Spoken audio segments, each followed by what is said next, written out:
브라질과 무승부를 기록하며 모로코가 개막전에서 깊은 인상을 남겼습니다. 셀레상은 매우 실망스러운 출발을 보였습니다. 브라질은 축구 강국이라는 익숙한 위치에서 2026 월드컵에 참가했습니다. 현재 그들은 지구상에서 가장 큰 대회에서 5번이나 정상에 오르며 최다 우승국 자리를 지키고 있습니다. 하지만 모로코를 상대로 한 C조 첫 경기가 끝난 후 사람들은 매우 실망스러운 진실을 분명히 보게 되었습니다. 카를로 안첼로티가 이끄는 팀은 결코 순조로운 출발을 하지 못했습니다. 그들은 선제골을 내주었고 비니시우스 주니오르의 개인기에 의존해야 했으며 경기 막판에는 알리송의 2번 연속된 선방이 없었다면 모든 것을 잃을 뻔했습니다. 경기 전 모든 관심은 아슈라프 하키미와 비니시우스 주니오르의 대결에 쏠렸습니다.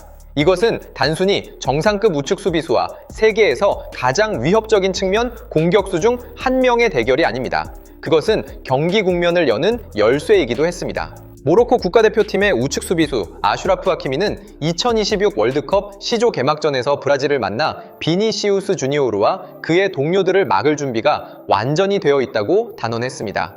이 두 선수는 소속팀 수준에서 남의 서비에 여러 번 맞붙은 적이 있어 서로에게 낯설지 않습니다. 그렇기 때문에 하키미는 조별리그의 판도를 가를 핵심으로 여겨지는 이번 전투에서 자신이 직면하게 될 상황을 매우 잘 이해하고 있습니다. 뉴저지에서 열린 기자회견에서 하키미는 우리는 비니시우스의 기량을 잘 알고 있으며 나는 그를 여러 번 상대했고 그는 훌륭한 선수라고 말하며 나는 준비가 되었다고 느끼고 우리 팀이 좋은 경기를 펼칠 것이라고 믿는다고 밝혔습니다. 그것은 오만한 발언이 아닙니다. 자신이 직면할 상황을 아주 잘 이해하고 있는 선수의 선언입니다. 모로코를 상대로 한 1대1 무승부는 브라질에게 재앙은 아닙니다. 하지만 그것은 팬들을 안심시키기에 충분한 결과도 아닙니다. 왜냐하면 경기 내내 모로코가 경기 운영에 대해 더 명확한 인상을 주었기 때문입니다. 특히 치열함과 상대 골문을 위협하는 능력에서 그렇습니다. 모로코는 브라질보다 약체로 평가받으며 이번 경기에 임했지만 그들은 더 이상 운에 기대어 수비만 하는 약소팀이 아닙니다. 4년 전 모로코는 월드컵 준결승까지 진출했습니다. 그리고 명성면에서 브라질보다 아래에 놓였음에도 불구하고 그들은 대등한 경기를 펼칠 수 있다는 믿음을 안고 매트라이프에 도착했습니다. 하키미 자신도 월드컵에는 절대적인 1순위 우승 후보가 없다고 강조했습니다. 그 말은 이후 경기장에서 꽤 분명하게 반영되었습니다. 브라질이 더 큰 명성을 가졌고 더 빛나는 스타를 보유하고 있지만 더 날카롭고 실리적으로 경기를 시작한 팀은 모로코였습니다. 브라질은 경기 초반에 그리 좋은 플레이를 보여주지 못했습니다. 그들은 사람들이 강팀에게 흔히 기대하는 방식대로 경기 속도를 조절하지 못했습니다. 공격 전개는 매끄럽지 못했고 수비진은 모로코의 빠른 역습에 지속적으로 대비해야 했습니다. 시작을 알리는 호각 소리가 울린 직후 모로코는 기습적으로 수비선을 끌어올리며 적극적으로 압박을 가했습니다. 그들은 브라질이 경기를 주도하도록 기다리지 않았습니다. 그들은 처음부터 골문을 지키기 위해 깊숙이 물러서지 않았습니다. 오히려 아프리카의 대표는 이변을 일으키려면 경기 초반부터 브라질을 괴롭혀야 한다는 매우 명확한 태도로 경기에 임했습니다. 경기 7분, 엘하이나우이가 2선에서 위협적인 슛으로 첫 번째 경고를 보냈습니다. 그 상황이 득점으로 이어지지는 않았지만 중요한 사실 하나를 말해줍니다. 모로코는 그저 당하기 위해 경기에 나선 것이 아니라는 것입니다. 그들은 공을 몰고 올라갈 자신감이 있었고 공수 전환을 할 충분한 속도가 있었으며 빈 공간이 생겼을 때 슈팅을 날릴 만큼 대담했습니다. 그리고 21분에 올 것이 오고야 말았습니다. 최고의 빠른 역습 상황에서 브라임 디아스가 쇄도하는 이스마엘 사이바리에게 절묘한 침투 패스를 찔러주었습니다. 모로코 선수는 기회를 놓치지 않았고 폭발적인 속도로 브라질의 2명의 중앙 수비수를 따돌린 뒤 골키퍼의 키를 넘기는 슛으로 브라질의 골망을 흔들며 선제골을 터뜨렸습니다. 이 골은 단순한 놀라운 순간이 아닙니다. 모로코의 과감한 경기 초반 전술에 대한 보상이었습니다. 그들은 브라질을 상대로 수비선을 높이고 적극적으로 볼 다툼을 벌이며 공격적으로 나설 용기가 있었습니다. 그리고 빈 공간이 생기자 속도와 정확성으로 상대를 응징했습니다. 브라질에게 이번 실점은 매우 무거운 경고였습니다. 그들처럼 많은 스폰지 스타를 보유한 팀도 명성만으로 경기에 나설 수는 없습니다.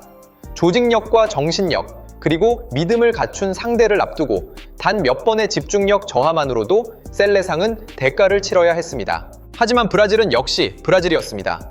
시스템이 원활하게 작동하지 않을 때 그들에게는 여전히 스스로 차이를 만들어낼 수 있는 개인들이 있습니다. 그리고 32분에 해결사로 나선 선수는 바로 비니시우스 주니오르였습니다. 동점골 이후 브라질은 주도적으로 경기 속도를 늦췄고 1대1의 점수로 전반전을 마치는 것을 받아들였습니다. 이것은 이해할 수 있는 선택인데, 왜냐하면 변동이 심했던 전반전 이후 그들에게 중요한 것은 질서를 되찾는 것이기 때문입니다. 하지만 우승을 목표로 하는 팀에게 개막전에서 모로코를 상대로 경기 속도를 늦춰야 한다는 것은 분명 긍정적인 신호는 아닙니다. 그것은 답답한 경기 흐름 속에서 브라질에게 매우 필요했던 유형의 골이었습니다. 완벽한 팀워크에 의한 득점은 아니었습니다. 압도적인 경기 주도권이 득점으로 이어진 것도 아니었습니다. 오히려 스타 선수 한 명이 스스로 팀을 위기에서 구해낸 순간이었습니다. 하지만 바로 그 골은 또 다른 문제를 드러냈습니다.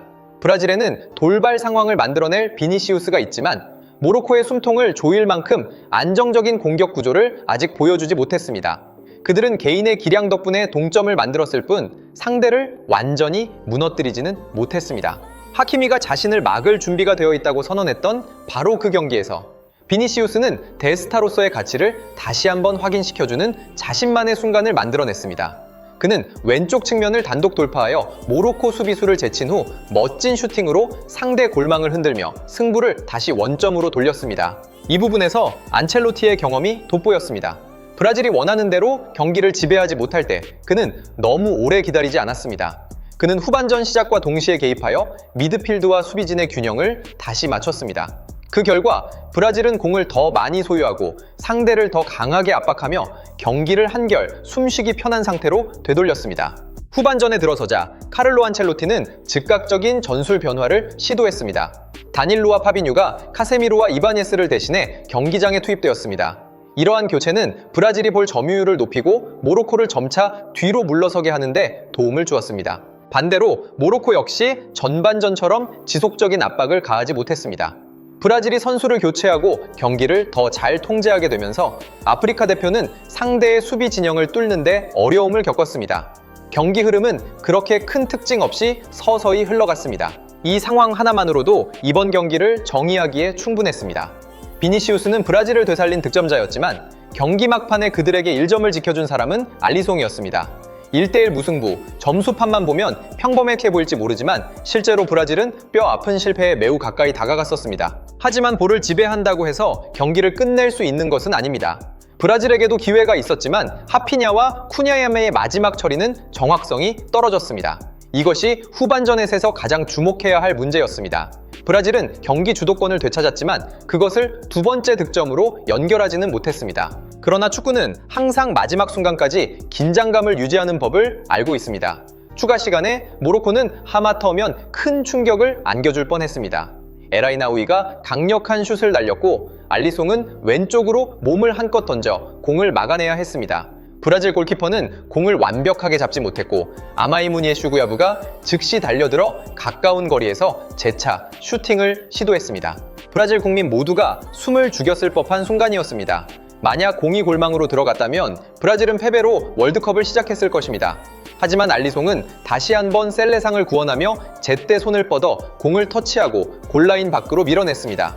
결과적으로 시조 첫 경기 이후 양팀은 각각 1점씩을 획득했습니다. 이것은 모로코에게 받아들일 만한 결과이며 상대의 위상을 고려하면 심지어 성공으로 볼 수도 있습니다. 그들은 브라질과 무승부를 거뒀을 뿐만 아니라 브라질을 진심으로 당황하게 만든 순간들도 있었습니다. 브라질에게 1점 획득이 최악은 아닙니다. 특히 IT와 스코틀랜드를 상대로 두 경기가 남아있기 때문입니다. 하지만 문제는 그들이 1점을 얻어낸 방식에 있습니다. 그들은 모로코에게 끌려갔고 개인기에 의존해 동점을 만들어야 했으며 경기 막판에는 알리송의 반사, 신경에 기대어 패배를 모면했습니다. 이것은 원활하게 돌아가는 우승 후보의 모습이 아닙니다. 경기 전으로 가장 눈길을 끈 드라마는 여전히 하키미와 비니시우스의 맞대결이었습니다. 경기 전 하키미는 브라질의 스타를 막을 준비가 되어 있다고 자신했습니다. 경기 중 비니시우스는 결국 골을 넣었습니다. 하지만 더 넓게 보면 모로코는 결코 비니시우스에게 파괴되지 않았습니다. 그들은 한 번의 뛰어난 플레이에 실점했지만 브라질의 전체 시스템은 그들을 짓밟지 못했습니다. 이번 경기에서 가장 주목할 만한 통계는 장황한 숫자표가 아니라 결정적인 순간들에 있습니다. 모로코는 7분에 브라질에 경고를 보냈고 21분에 선제골을 넣었으며 브라질은 비니시우스의 활약 덕분에 32분에 겨우 동점을 만들었고 추가 시간에는 알리송이 1대1 점수를 지키기 위해 연달아 선방해야 했습니다. 이러한 흐름은 이 경기가 결코 브라질의 완벽한 통제에 있지 않았음을 보여줍니다. 따라서 C조의 미래는 매우 흥미로워졌습니다. 브라질은 여전히 높이 평가받는 팀이지만 이번 무승부로 인해 그들은 방심할 수 없게 되었습니다.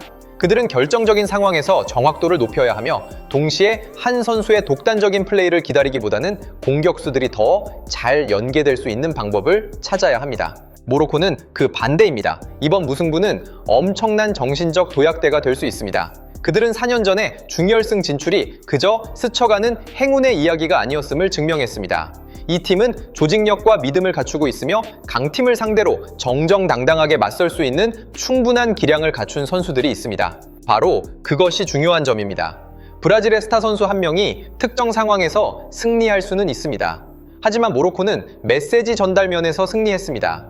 그들은 C조 전체에 자신들이 강팀들의 배경 노릇이나 하려고 월드컵에 온 것이 아님을 알렸습니다. 경기는 1대1로 끝났지만 그 여운은 나누어진 일 전보다 훨씬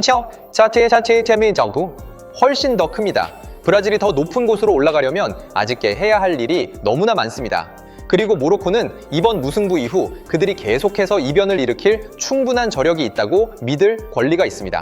경기 후 남은 큰 의문은 브라질이 강한가 아닌가가 아닙니다. 진짜 의문은 이것입니다. 규율 잡히고 자신감 넘치는 모로코가 브라질을 이토록 괴롭혔다면 조직력과 더 많은 스타 선수를 겸비한 상대를 만났을 때 셀레상은 과연 어떻게 될 것인가 하는 점입니다.